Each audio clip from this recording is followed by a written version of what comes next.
पीछे अब सब पीछे में जात बतिया में जाते तो उठा के बैठ जाए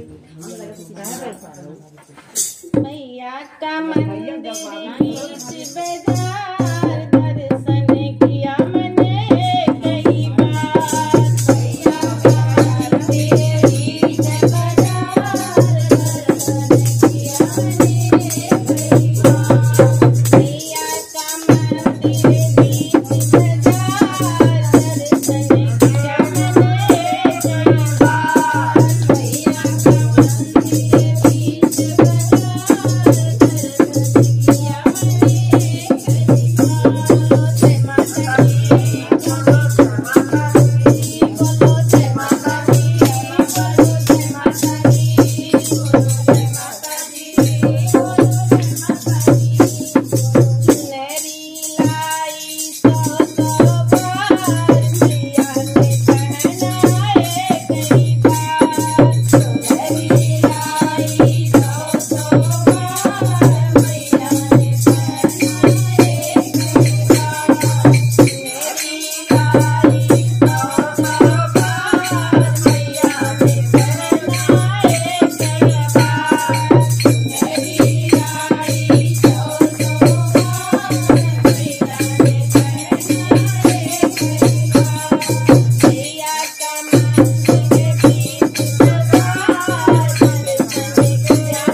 जय, गुरु भगवान की जय।